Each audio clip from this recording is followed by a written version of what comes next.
ನಾನು ಹೇಳ್ತಿದ್ದಲ್ಲಪ್ಪ, ಗೀತಾ ಪ್ರಚಾರಕ್ಕೆ ಹಳ್ಳಿಗಳಿಗೆ ಬರ್ತಾ ಇದ್ದಾರಾ? ಬಂದೆ, ಸ್ವಲ್ಪ ತಡೆಗೆ. ಹೌದು, ನಾನು ಅದೇ ಹೇಳ್ತಿರೋದು. ಕಾಂಗ್ರೆಸ್ ನೋಡಿ, ನಮ್ಮ ಕಾರ್ಯಕರ್ತರು ಪ್ರತಿ ಹಳ್ಳಿನಲ್ಲೂ ನುಗ್ತಾ ಇದ್ದಾರೆ, ಪ್ರತಿ ಹಳ್ಳಿನಲ್ಲೂ. ಮತ್ತು ಅನೇಕ ಕಾರ್ಯಕರ್ತರು ಅನೇಕ ಹಳ್ಳಿಗಳಲ್ಲಿ ನಾನು ಅವ್ರ ಮುಖ ನೋಡಿರಲಿಲ್ಲ. ಆದರೆ ಈಶ್ವರಪ್ಪನ ಸಿದ್ಧಾಂತ ಸರಿ ಇದೆ, ಅವ್ರಿಗೆ ಅನ್ಯಾಯ ಆಗಿದೆ, ಹಳ್ಳಿನಲ್ಲಿ ಚರ್ಚೆ ಆಗಿ ಅವ್ರು ಬರ್ತಾ ಇದ್ದಾರೆ. ಒಂದು ನಿಮಿಷ ಪೂರ ಕೇಳಪ್ಪ, ತಡೆಯೋಣ, ಒಂಚೂರು ಕೇಳಿಯಪ್ಪ. ನಾನು ಅದಕ್ಕೋಸ್ಕರ ಹೇಳ್ತಾ ಇರೋದು, ಗೀತಾ ಪ್ರಚಾರಕ್ಕೆ ಹಳ್ಳಿಗೆ ಬರ್ತಿರ್ಲಿಲ್ಲ, ಕಾಂಗ್ರೆಸ್ ಕಾರ್ಯಕರ್ತರು ಬರ್ತಾ ಇಲ್ಲ. ಇದರ ಅರ್ಥ ಏನು? ಯಡಿಯೂರಪ್ಪನವ್ರದ್ದು ಅವ್ರದ್ದು ಮ್ಯಾಕ್ಸ್ ಫಿಕ್ಸಿಂಗ್ ಅಂತ ಅಲ್ವಾ?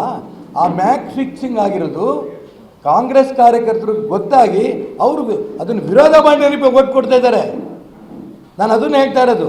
ನೇರವಾಗಿ ಕಾಂಗ್ರೆಸ್ನವರು ಭಾಳ ಜನ ಬರಲಿಕ್ಕಿಲ್ಲ, ಕೆಲವರು ಬಂದಿದ್ದಾರೆ, ಇನ್ನು ಕೆಲವರು ಬರ್ತಾರೆ ಈ ಒಂದು ಸಿಂಬಲ್ ಬಂದ ನಂತರ. ಆದರೆ ಅತಿ ಹೆಚ್ಚು ಕಾಂಗ್ರೆಸ್ಸಿನ ಓಟು ನನಗೆ ಬೀಳುತ್ತೆ, ನಾನು ಗೆಲ್ತೀನಿ. ಈ ಲೆಕ್ಕದಲ್ಲಿ ನಾನು ಹೇಳ್ತಾ ಇರೋದು.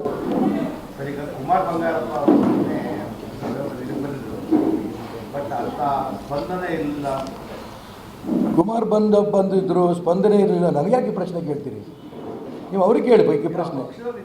ಇದ್ರಪ್ಪ, ಪಕ್ಷದಲ್ಲಿ ಇದ್ದರು, ಹೋದರು, ಮೊನ್ನೆ ತನಕ ಬರಲೇ ಇಲ್ಲ. ಅಟಲ್ಜಿ ನರೇಂದ್ರ ಮೋದಿ ಕಾರ್ಯಕ್ರಮಕ್ಕೆ ಬಂದರು, ಯಾಕೆ ಬರಲಿಲ್ಲ ಇಷ್ಟು ದಿನ? ಯಾಕೆ ಮೋದಿ ಕಾರ್ಯಕ್ರಮಕ್ಕೆ ಮಾತ್ರ ಬಂದೆ? ಯಾಕೆ ನಾಮಿನೇಷನ್ ಮಾತ್ರ ಬಂದೆ? ಕೇಳಕ್ಕೆ ನಾನ್ಯಾರು? ನಾನು ಹೊರಗಡೆ ಬಂದುಬಿಟ್ಟಿದ್ದೀನಿ ಬಿ ಜೆ ಪಿಯಿಂದ. ಹೊರಗೆ ಹಾಕಿಲ್ಲ, ನನ್ನ ಪಕ್ಷೇತರ ನಿಂತಿರೋ ಅರ್ಥ ಏನು?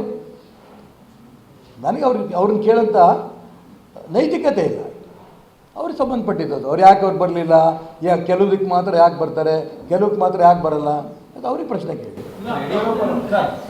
ಯಡಿಯೂರಪ್ಪರು ತಮ್ಮ ಸುತ್ತಮುತ್ತಲ ಇರುವಂಥವ್ರು ಮಾತ್ರ ಬೆಳೆಸ್ತಿದ್ದಾರೆ, ಅವ್ರಿಗೆ ಮಾತ್ರ ಟಿಕೆಟ್ ಕೊಡ್ತಿದ್ದಾರೆ ಅಂತ ಹೇಳ್ತಿದ್ದಾರೆ. ಈಗ ನೀವು ಇದುವರೆಗೂ ಅಧಿಕಾರ ಅನುಭವಿಸಿದ್ರ, ಈಗ ನಿಮ್ಮ ಬೇರೆಯವರಿಗೆ ಅವಕಾಶ ಸಿಗಲಿ ಅಂತ ಕೇಳ್ಬೋದಾಗಿತ್ತು. ನಿಮ್ಮ ಮಗನಿಗೆ ಯಾಕೆ ಟಿಕೆಟ್? ಒಂದು ಮನೆಗೆ ಒಂದು ಟಿಕೆಟು BJP ನೀತಿ. 10 ಬಾರಿ ಹೇಳಿದ್ದೀನಿ. ನೀವು ಹಿರಿಯ ಪತ್ರಕರ್ತರು, ಇಷ್ಟು ನಿಮಗೆ ಜ್ಞಾನ ಇಲ್ಲ ನಾನೇನು ಹೇಳಿ? ಸ್ವಲ್ಪ ತಡಿಯಪ್ಪ. ಒಂದು ಮನೆಗೆ ಒಂದು BJP ಟಿಕೆಟು, ಹೌದು ತಾನೆ? ನಾನು MLA ಅಲ್ಲ, MP ಅಲ್ಲ, ಎಂಥದ್ದು ಇಲ್ಲ. ನನಗೆ ಕೇಳೋಕ್ಕೆ ನೈತಿಕ ಸ್ಥೈರ್ಯ ಇದೆ, ಅಧಿಕಾರ ಇದೆ.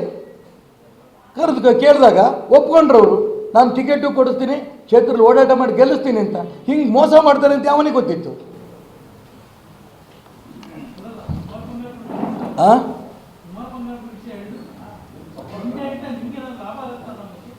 ಯಾರು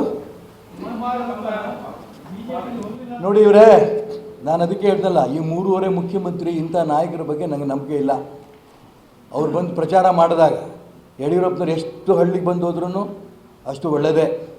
ಆ ಜನಗಳಿಗೆ ಯಾವ ಮುಖ ಇಟ್ಕೊಂಬರ್ತೀಯಪ್ಪ ಅಂತ ಕೇಳ್ತಾರೆ ಜನ. ಶಿಕಾರಿಪುರದಲ್ಲೇ ಇನ್ನೂ ಓಡಾಡ್ತಿಲ್ಲ ಅವರು, ಇರಲಿ. ಆದರೆ ನನಗೆ ಕುಮಾರ್ ಬಂಗಾರಪ್ಪನ ಬಗ್ಗೆ ಏನು ಗೊತ್ತಿಲ್ಲ. ಒಂದೊಂದು ಸರಿ ಒಂದೊಂದು ಪಾರ್ಟಿಗೆ ಹೋಗೋರು ಬರೋರು, ಅದ್ರ ಬಗ್ಗೆ ನಾನು ಟೀಕೆ ಮಾಡೋಕ್ಕೆ ಇಷ್ಟಪಡಲ್ಲ. ಆದರೆ ಜನರೇ ನಂಗೆ ನಾಯಕರು. ಗ್ರಾಮಾಂತರ ಪ್ರದೇಶದ ಜನ, ನಗರ ಪ್ರದೇಶದ ಜನ, ಸ್ಲಮ್ ಜನ, ಅವರು ನಿಜಕ್ಕೂ ಈಶ್ವರಪ್ಪನವ್ರನ್ನ ಸಿದ್ಧಾಂತವನ್ನು ಒಪ್ಪೋರ ಜೊತೆ ಬರ್ತಿದ್ದಾರೆ. ನನಗೆ ಅವ್ರು ಕೋಟಿ ಹಣ ಕೊಡ್ಬೋದು, ಆದರೆ ನಾನು ಮಾಡ್ತಿರೋಂಥ ಧರ್ಮದ ಕೆಲಸ, ನ್ಯಾಯದ ಕೆಲಸ ಅಂತೇಳಿ ಆ ಬಡವರು ನನ್ನ ಜೊತೆ ಬರ್ತಾ ಇದ್ದಾರೆ. ಆ ಲೆಕ್ಕದಲ್ಲೇ ನಾನು ಗೆಲ್ತೀನಿ ಅಂತ ಹೇಳ್ತಾ ಇರೋದು. ಕನ್ನಡಿಗರ ಮೆಚ್ಚಿನ ನಿಮ್ಮ ನ್ಯೂಸ್ 18 ಕನ್ನಡ ಈಗ ವಾಟ್ಸ್ಆಪ್ನಲ್ಲಿಯೂ ಲಭ್ಯ. ಕರ್ನಾಟಕ ಮತ್ತು ದೇಶ ವಿದೇಶದ 360 ಡಿಗ್ರಿ ಸುದ್ದಿ ವಿವರವನ್ನ ನೀವು ನಿಮ್ಮ ಕೈ ಬೆರಳುಗಳಲ್ಲಿಯೇ ಪಡೆಯೋದಿಕ್ಕೆ ಈ QR ಕೋಡ್ ಅನ್ನು ಸ್ಕ್ಯಾನ್ ಮಾಡಿ. ನಮ್ಮ ಚಾನೆಲ್ ಅನ್ನು ಫಾಲೋ ಮಾಡಿ, ನೋಟಿಫಿಕೇಶನ್ ಆನ್ ಮಾಡಿ.